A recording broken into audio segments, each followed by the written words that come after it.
우리 톨스토이라는 분 아시죠? 전쟁과 평화, 안나 까리니나를 썼던 그분이 인생록에서 이런 말을 해놨어요. 당신에게 가장 중요한 때는 언제인가? 언제라고 그랬어요? 네, 지금이다. 현재다. 당신에게 가장 중요한 사람은 누구인가? 네, 당신이 지금 만나고 있는 사람. 그러니까 저에게 있어서 가장 중요한 분들은 여러분들이고, 여러분들에게서 가장 중요한 사람은 이 시간은 저예요. 그리고 당신에게 있어서 가장 중요한 일은 무엇인가? 지금 당신이 하고 있는 일. 이게 톨스토이의 인생록에 들어 있습니다. 그러면서 자기가, 톨스토이가 그 책을 쓰면서 내가 내 인생을 완전히 망라해 놓은 게 이 책이다. 잊어버리지 마세요.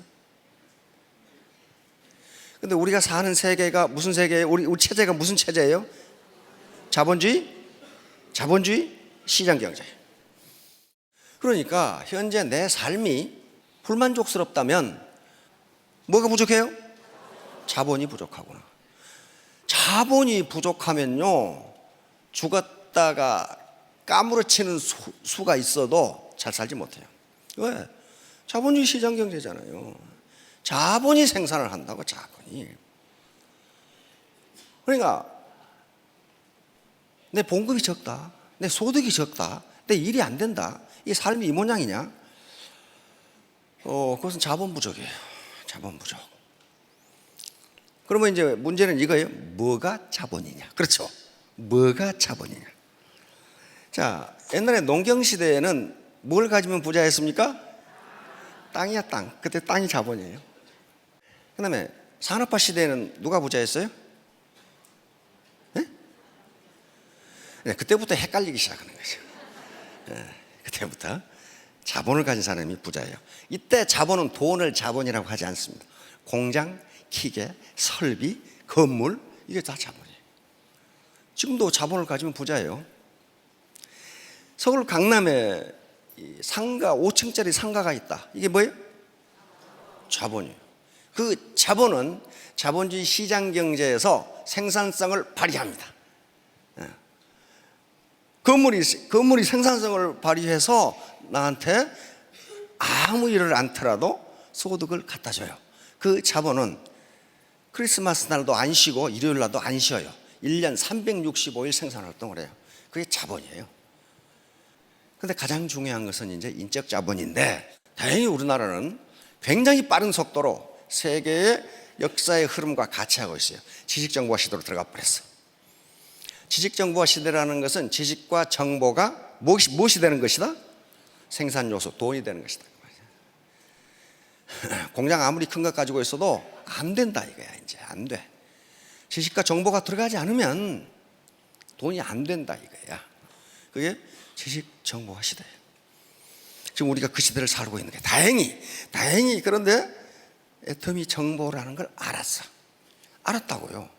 정보는 공짜가 아닙니다. 절대로 공짜가 아니에요.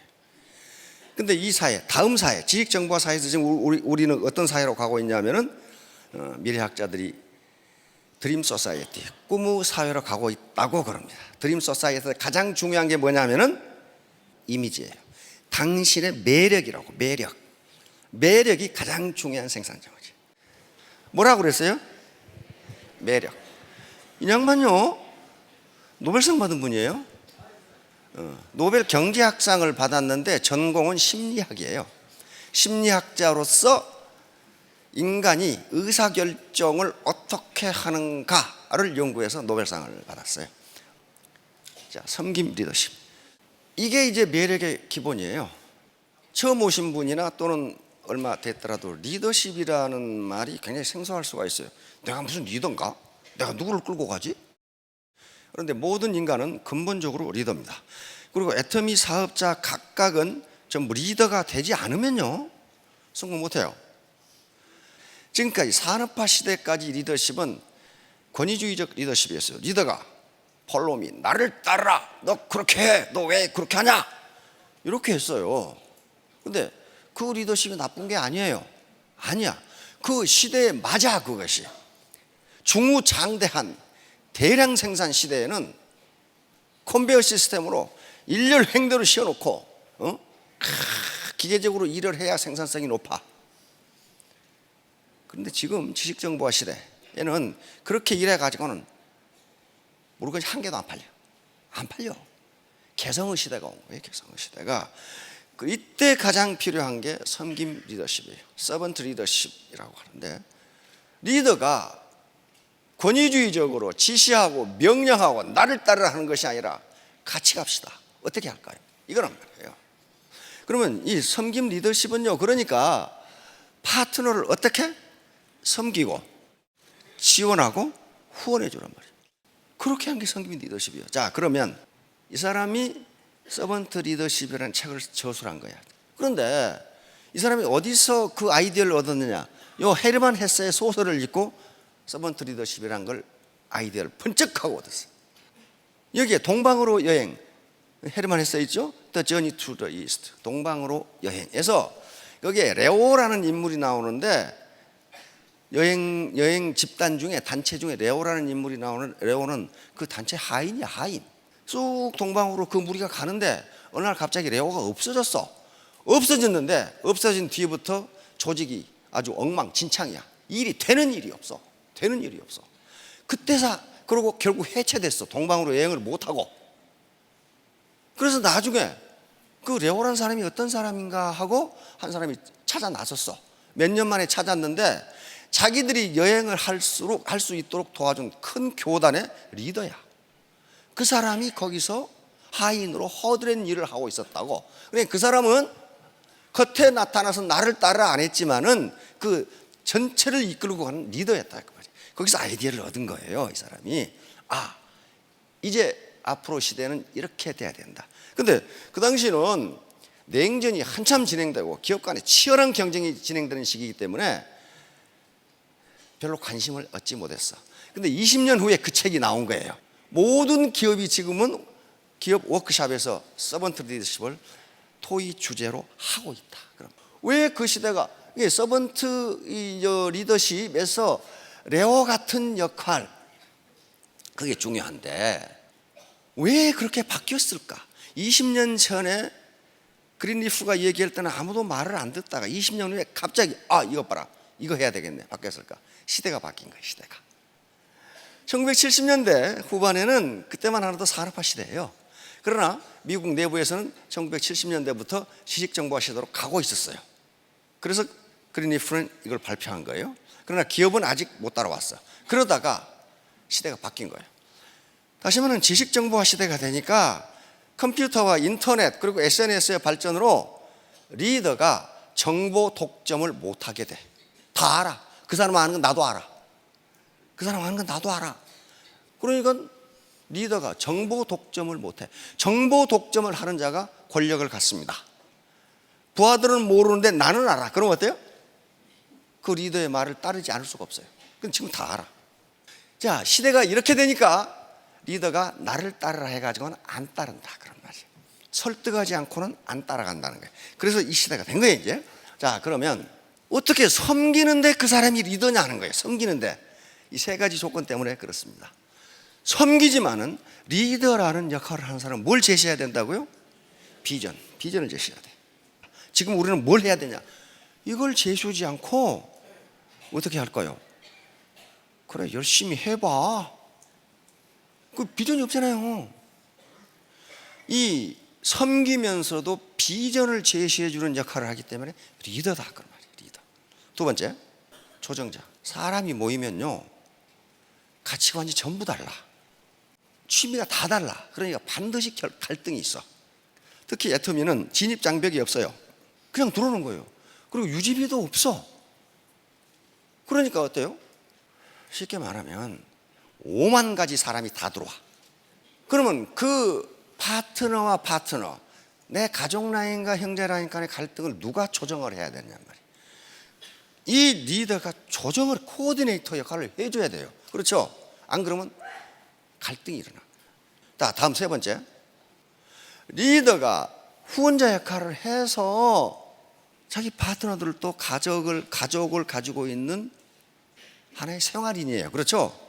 맨날 일만 할 수는 없어. 그러니까 일과 생활이 균형을 이룰 수 있도록 스폰서십을 제공해 줘야 돼. 이런 역할을 하기 때문에 섬기면서도 리더예요. 섬기면서도 리더라고요. 이거 아무나 할 수 있는 게 아니에요. 가슴 폭이 넓어야 돼. 그러면 이분이 레리 스피어스라는 분인데, 그래서 이분이 섬김 리더십의 특징은 무엇인가 하는 것을 10가지로 요약해서 발표를 했어. 뭐라고 그랬어요?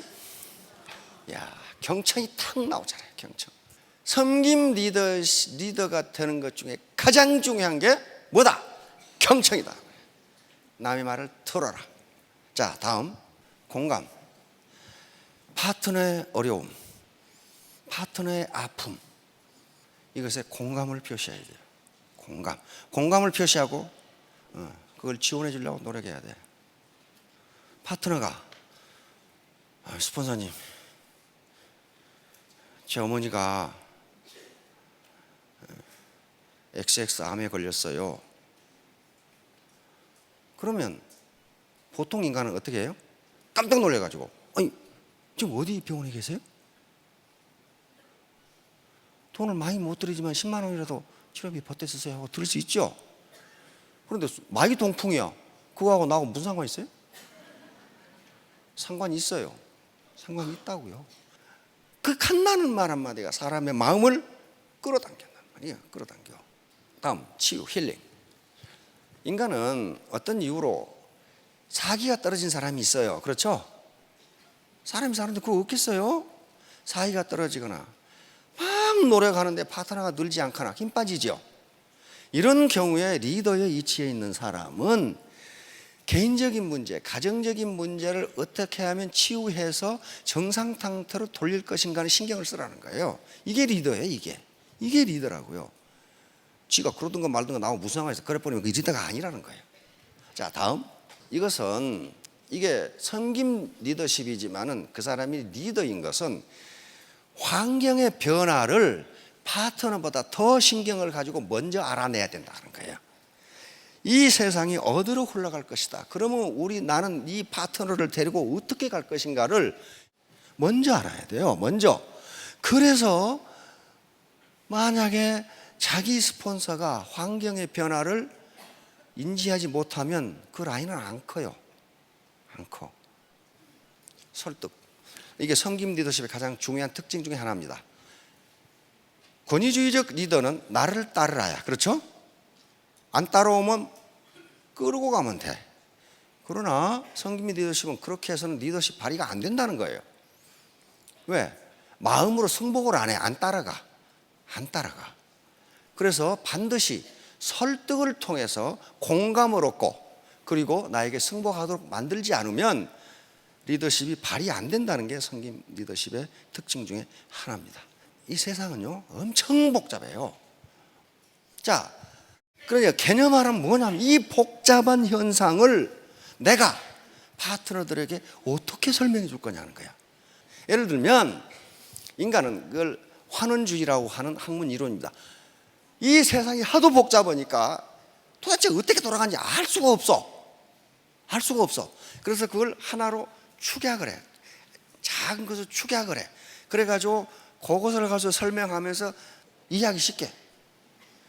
그런 식으로 리더는 개념화를 해서 설명해 줘야 파트너들이 안다 그런 말이에요. 간단하게 설명할 수 있도록 훈련을 해야 된다. 자, 다음 성견지명. 먼저 알아야 돼. 먼저 현재와 과거의 자료를 분석해서 미래를 예측하는 거예요. 역사의 흐름, 경제의 흐름, 현재의 상황, 기술 발전 속도를 보니까 미래 20년 후는 이렇게 된다. 이렇게 이야기하는 거예요. 리더가 이 역할을 못 해주면 리더가 아니잖아요. 그렇죠?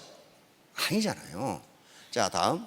리더는 파트너들 위해 군림하는 사람이 아니고 청직이다. 청직이란 말은 무슨 말인지 아시죠? 스튜어드십이요. 다시 말하면 재산 관리인이다 그런 말이에요. 내가 내 라인이 청직이다. 그러니까 내가 내 라인을 평소에 건전하게 관리하고 있다가 파트너들이 성공하고 사회에 더 큰 이익이 되도록 필요할 때는 언제나 그걸 갖다 쓴다. 그게 청직이에요. 청지기가 그러니까 그 청 안에 들어있는 재산의 주인이 아니라 뭐라는 거예요? 관리인이다. 관리. 이게 서번트 리더십의 핵심이다. 그래서 파트너의 성장을 위한 헌신. 그러니까 이 서번트 리더십도 다단계를 생각하고 만들어 놓은 것 같은 기분이 자꾸 들어. 이거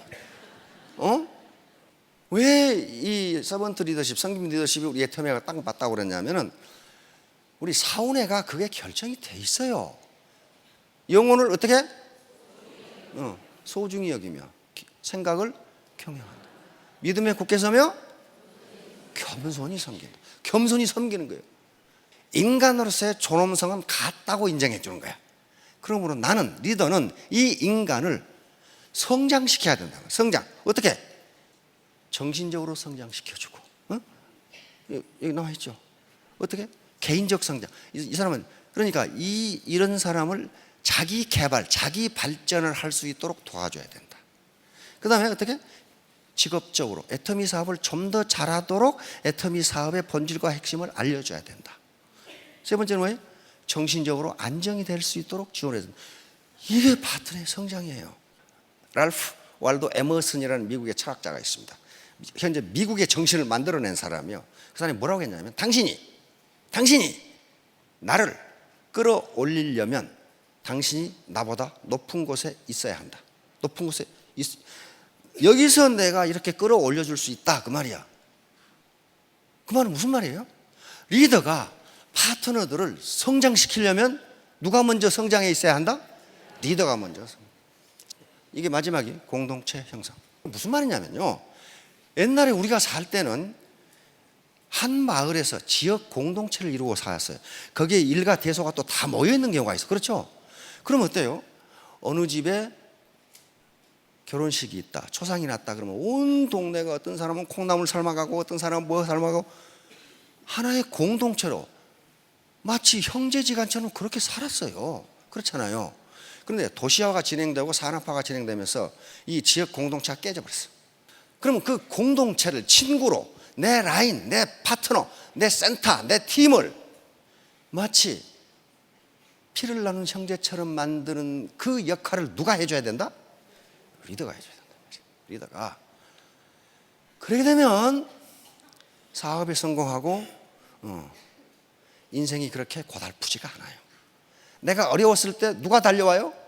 친구가 달려오잖아요. 친구가 아닌 놈 안 달려와. 친구가 아닌 놈 언제 달려오느냐? 내가 밥 살 때 달려와. 그러면 내가 어려움에 처했으면 그러면 어디 가버리고 없어. 그래서 그렇게 만들어낸 게 공동체를 만들어낸 거야. 그래야만 당신의 조직이 발전한다는 거예요. 그렇게 하시겠죠? 그렇게 하시겠죠? 어떻게 되자고요? 따뜻한 사람이 되자. 결론 하나입니다. 따뜻한 사람이 되자. 내가 따뜻하면 파트너들은 따라오게 돼 있어요. 아시겠죠? 예, 3년 후 5년 후에 모두 월천택 월천남이 되시기 바랍니다. 예, 감사합니다.